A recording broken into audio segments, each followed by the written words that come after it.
Hello everyone. Hi everyone. Great to see you again. Hope you're all well. And healthy and safe. And your families are as well. It's been a difficult time for all of us, so we're very happy that slowly things are opening up again, and we're looking forward to being able to see you all again live and in person. Exactly. During this time, you might notice that, some people have gained a little bit of weight. And Ashli is one of them. Gained a little bit of weight as well. It's not a beer belly, but it's another type There's of belly. There's a bit more front. I'm very lucky that in 6 weeks, I'll be able to shed about 8 kilos. So it'll all be gone again, and then I'll be back to normal. So I'm looking forward to that. Anyway, we've decided to choose a topic today, which is drive action, and which is the fundamentals for dancing in general, but moving from foot to foot. So the transfer of body weight, we were thinking, what is a subject that we actually can use, that everyone can use? Doesn't matter if you have 4 square meters of space or whether you're actually doing it in the hall. This is something that you can use on all different levels, which is weight transfer. This is the basics, or the basic of all form of dancing, and especially if we're talking standard and Latin, then we use this in everything. Exactly. So we're going to do drive action. That's it. We will go through, we'll take point by point. When we move forward and have a forward drive action, let me just define first, what is the drive action? It's usually the first step of each figure. And as you also know, it's the step, or hopefully know, it's the step where we move the furthest in the variation. So within the drive action, we're going to take forward first, and then we're going to take backward afterwards. We have 5 different subcomponents that are used in the forward action. Yeah. So we'll just quickly go through that, and then afterwards we'll go more into detail. So the first component, and the first thing we do, is we have lower. Second thing we do is we have the resist, which is also the same as use of standing leg. Third point is the control. Control is the center balance position. The fourth one is the push, rolling through the back foot. And the fifth one is the recover of the weight, where we end up in the same position that we actually started again. So we're ready to do the next.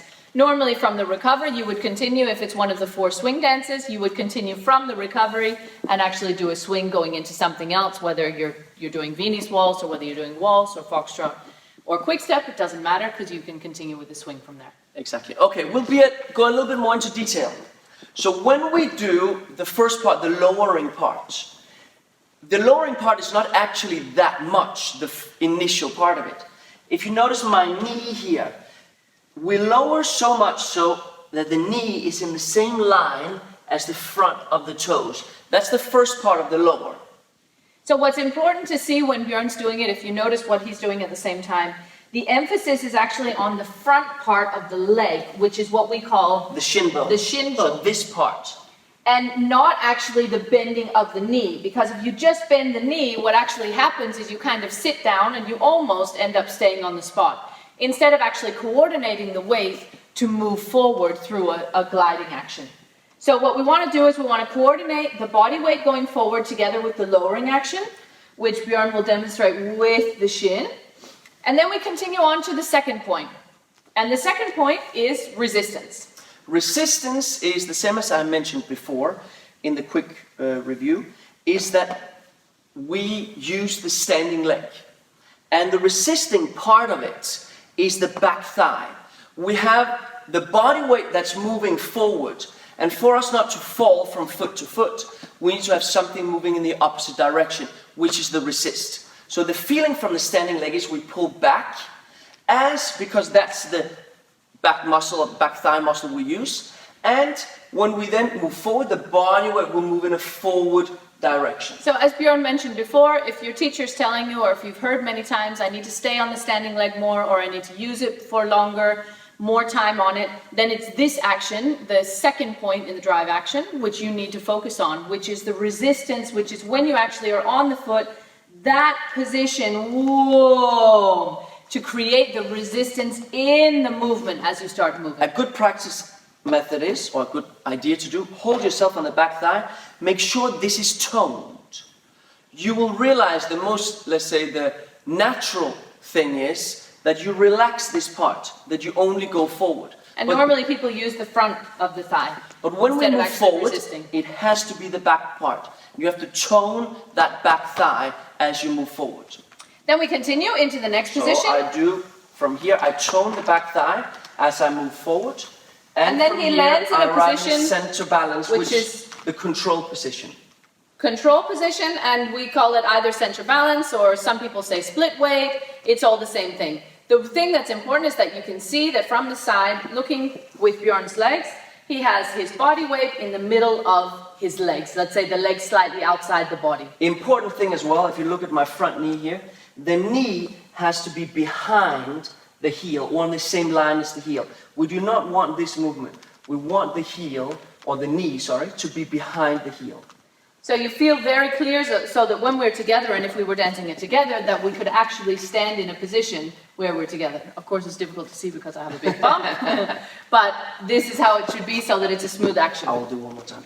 So then we continue from the third, which was Center control. balance, yeah. And now the next one is called push.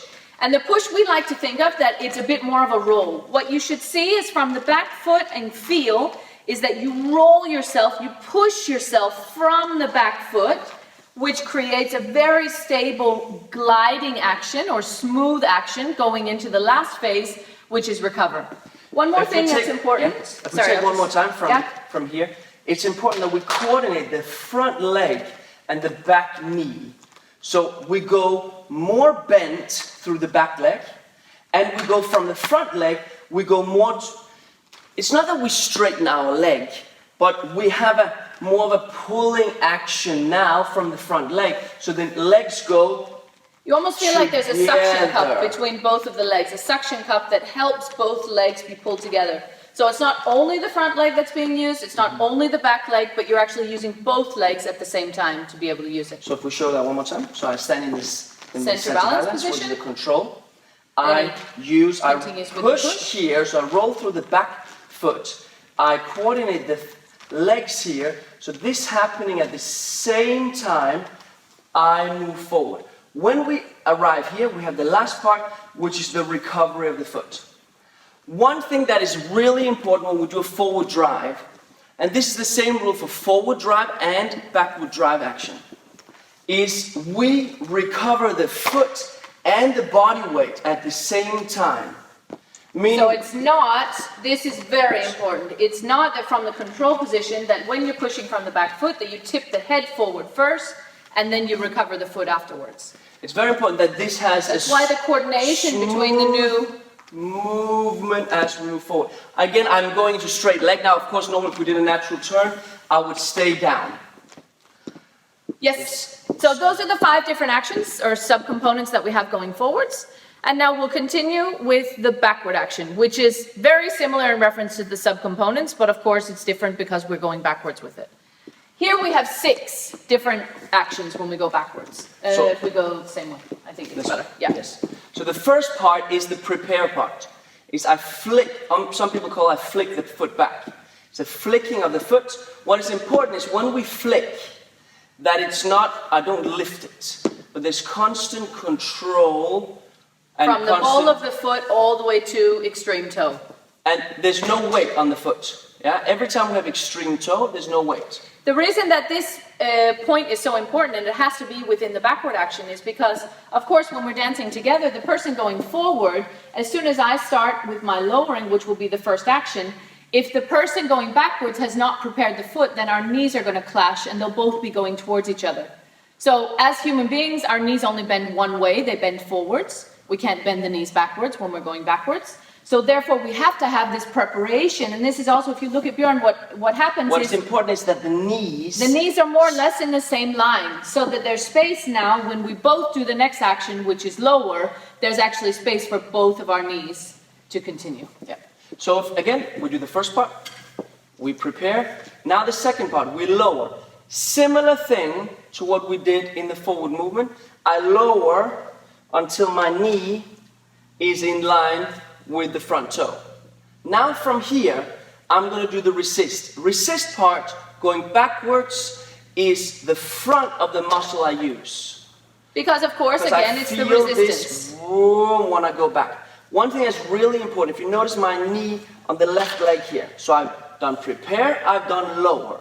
From here, my knee does not go more forward. My knee moves backwards, back, back, back, back. So again, what we're speaking about the whole time is it's about coordinating the body weight together with the moving leg or the standing leg, in actually both legs together.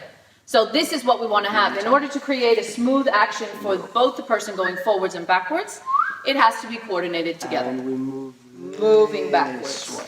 Now we land in our third position, and the third position is our control position, which is exactly the same as what we had going forwards. Again, knee behind. You notice Knee behind the heel, flat foot on the front, up on the ball of the foot of the back one, and then of course and then from again, here, the coordination from here. Yeah? when we start with the push, we'll do one more time, and the push happens this time from the front foot, back. From there. Now from here, my knee backwards here goes forward, and the front one goes more towards straight. Doesn't straighten, but it goes towards. So when I go back, this part here, I'll hold my balance here. So when I go backwards here, the coordination is standing foot is lowering just as the foot recovers, which is the last component as well, going backwards, is we recover the foot. The same as what we explained in the forward movement.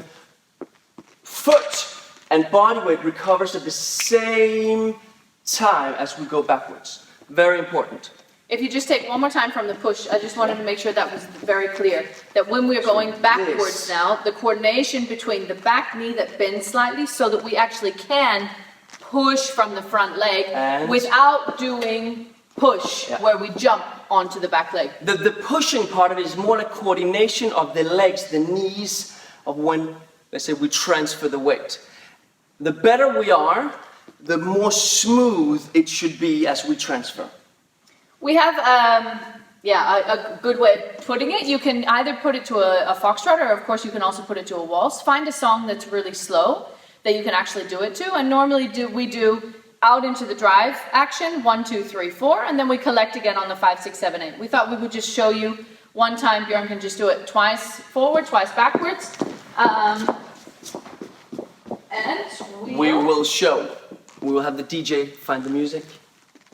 It's here now.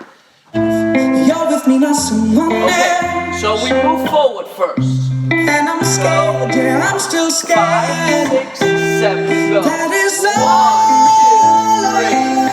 2, 3, 4, 5, 6, 7, 8. That's the forward movement. And of course then we do the other leg as well. Yeah? Backwards.